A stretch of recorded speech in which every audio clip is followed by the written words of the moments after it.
Hello and welcome to my discussion on extensions and refinements in the classroom. I'm Mark Schlegel, and let's get started. Before we talk about what extensions and refinements really are, we're going to talk about why they're so successful in the classroom. Extensions and refinements are supported by the Learning Focused Classroom Framework, Webb's Depth of Knowledge Higher Order Thinking, as well as Robert Marzano. The Learning Focused Instructional Framework is a framework for teaching that places student learning at the center of the model.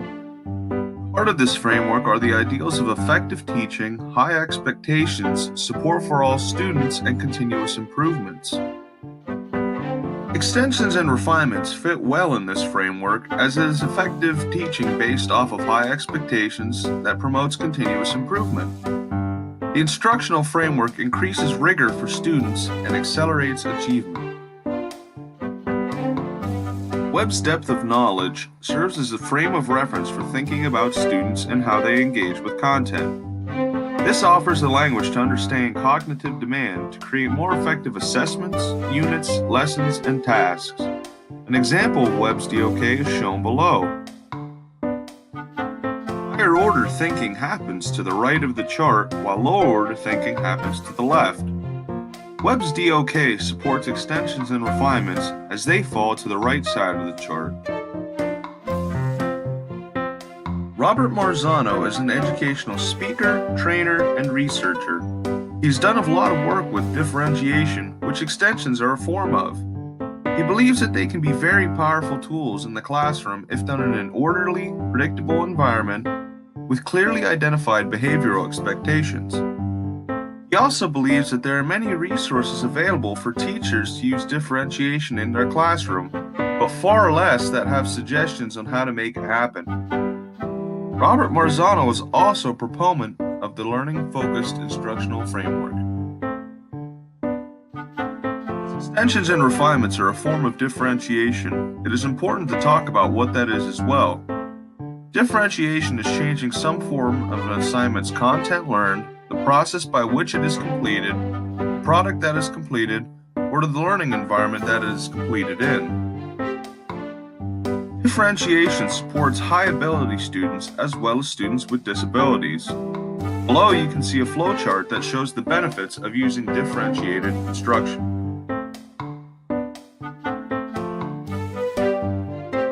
Now let's talk about what extensions and refinements really are and how we can use them in our classrooms. Extensions are a form of differentiation that is a variation on a specific task. Extensions are extra practice that is tailored to a student's learning style so that they may be challenged to achieve more. The same goals and content as the rest of the class is used, but extensions give more rigorous practice to help them learn the skills they are being taught on a higher level. Extensions promote high-order thinking and lead to a learning explosion we call refinements. Next, we will talk about refinements, but not the kind that deals with oil. Refinements are the outcome of extensions and is the purification of learning where students are able to take more out of a task. This leads to focused attention on one aspect of the task, higher order thinking, and can lead to a connection between content areas. So you know how I said we weren't going to talk about oil? Well, I lied. Here you can see an example of how refining of crude oil is made into things that can be used as products. We can also use this to think about how extensions and refinements in the classroom are used. In the oil refinement process, crude oil is put into a boiler and then sent up a distillation column. In the extensions and refinements process, we're going to put things like objectives, essential questions, and curriculum, or what students are already learning, into the boiler that we're going to call extensions. From here, our refined learning is going to be sent into the distillation column, where students have outcomes such as higher order thinking, interactions between content areas, and overall student learning. So by now you're probably wondering, how can I plan to use extensions and refinements in my classroom? Well, taking some ideas from Webb's Depth of Knowledge Level 4, you can use activities involving compare and contrasting, deduction, classifying, error analysis, constructing support, abstracting, analyzing perspectives, sharing, induction, and reviewing for mastery. These are just a few. There are many others. Here's an example for you to think about. In your 11th grade American history classroom, your students are working on using their books to define vocabulary terms from your Civil War unit. You notice that Jim Bob has completed his terms and is in need of something to do. What could you give Jim Bob to do? Some possible activities I came up with were compare and contrast the people, places, and things from the vocabulary.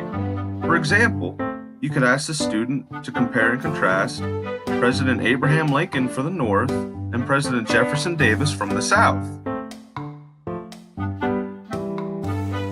Another activity that could be used is analyzing key players from the unit. For example, why would Robert E. Lee fight for the South even though he had served as an officer in the United States Army? Then you could ask, do you think this was a common reason for others who did the same? Here is a practice question for you to try on your own. Fill in the blanks with the details of your class and pause the video to reflect, or discuss if you're watching this with friends.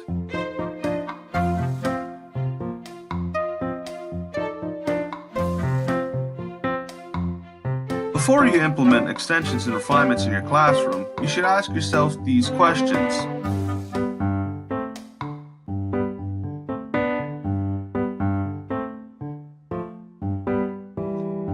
Thanks for watching, and I hope you've enjoyed learning about the importance of extensions and refinements in everyday classrooms.